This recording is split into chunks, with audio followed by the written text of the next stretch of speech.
Hello दोस्तों, नमस्कार। Inside story में आपका स्वागत है।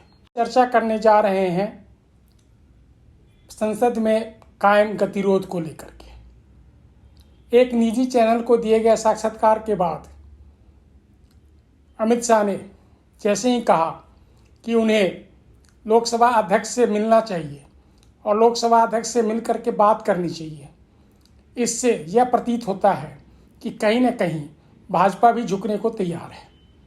अभिप्राय यह है कि उन्होंने क्या कहा, पहले हम यह जानने की कोशिश करते हैं। केंद्रीय मंत्री अमित शाह ने निजी चैनल को दिए गए साक्षात्कार में कहा है कि इस मुद्दे को लेकर के राहुल गांधी को लोकसभा अध्यक्ष से मिलना चाहिए और उनसे बात करनी चाहिए। बात करने के बाद ही कोई रास्ता निकलेगा। रास्ता निकलेगा क्यों नहीं? क्योंकि सरकार भी अब बैक फुट पे आने के लिए तैयार होती दिख रही है। दूसरी ओर आज दिल्ली पुलिस की एक टीम फिर से राहुल गांधी के घर पहुंची और राहुल गांधी के घर पहुंचते ही कांग्रेसियों ने विरोध करना शुरू कर दिया। उनका विरोध भी वाजिब है, भला क्यों न हो, क्योंकि भारत जोड़ो यात्रा को संपन्न हुए 45 दिन से अधिक समय हो गए हैं। उसके बाद अब दिल्ली पुलिस उनसे इस मामले में पूछताछ कर रही है। पूछताछ के लिए उन्होंने नोटिस थमाया है। देखिए, इस मुद्दे को लेकर के कांग्रेस के प्रवक्ता मनोज सिंह भी क्या कहते हैं और साथ में अशोक गहलोत जो राजस्थान के मुख्यमंत्री हैं, उनका भी क्या कहना है। इतना ही नहीं, साथ में जयराम रमेश भी बोलने से पीछे नहीं हटे। सुनिए क्या कहते हैं ये लोग। करीब करीब 2 पन्नों जितने लंबे प्रश्न थे, वो प्रश्न कई ऐसे मुद्दे उठा रहे थे कि भारत जोड़ो यात्रा में जो कि लाखों लोग मिले राहुल गांधी जी से, उनके विषय में कुछ विक्टिम्स के बारे में, उनके नाम, उनकी जगह, क्या वारदात थी, इत्यादि इत्यादि, उस पर मैं अभी आऊंगा। लेकिन ये हुआ 16 को। दिल्ली पुलिस ने आके ये नोटिस दिया उनको कि हम आपसे चाहते हैं इन प्रश्नों का उत्तर।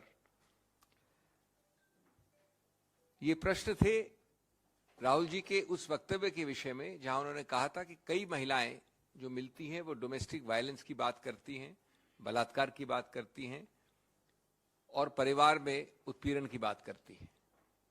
और इसके विषय में इस क्वेश्चनर ने उनके नाम, उनकी रहने की जगह, क्या हुआ क्या नहीं हुआ, ये सब पूछा गया है दिल्ली पुलिस द्वारा।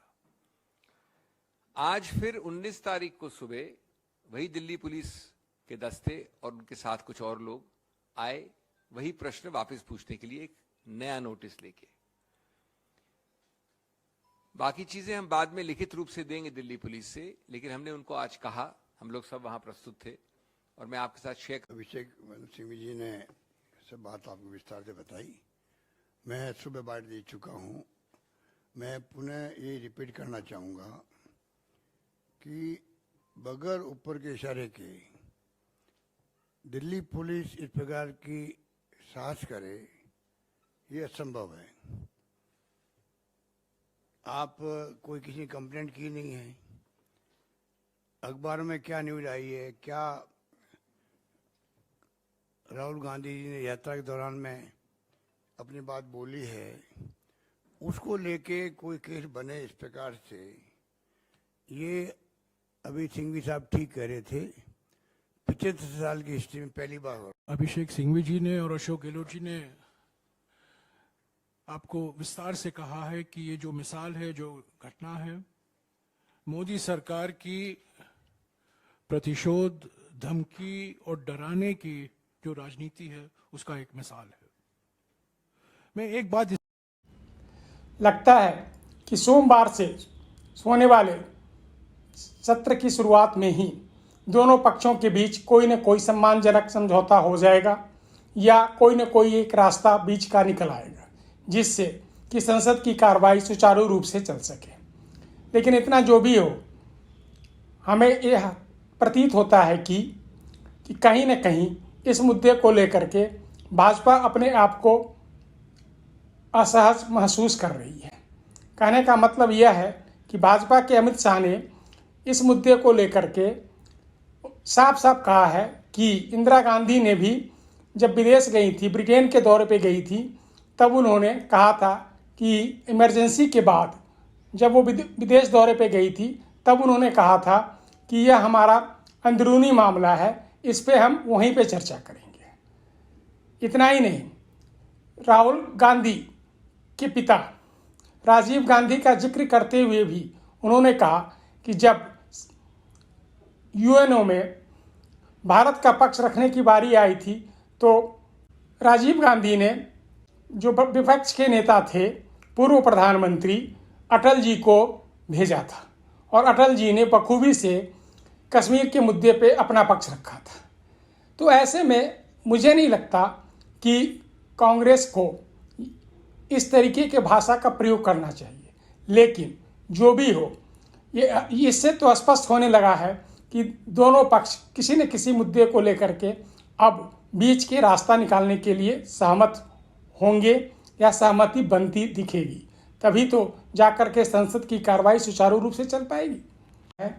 कि संसद की कार्रवाई शुरू होती है या नहीं, क्योंकि गतिरोध कायम रहता है या नहीं, क्योंकि संसद की एक दिन की कार्रवाई पे लाखों नहीं करोड़ों रुपए खर्च होते हैं। ऐसे में जनता का पैसा जनता के ऊपर खर्च न हो तो ये कहाँ का नियम है। दोस्तों, यदि यह स्टोरी पसंद आई हो तो इसे ज़रूर लाइक करें और सब्सक्राइब करें और साथ में एक दूसरे को शेयर करें। धन्यवाद।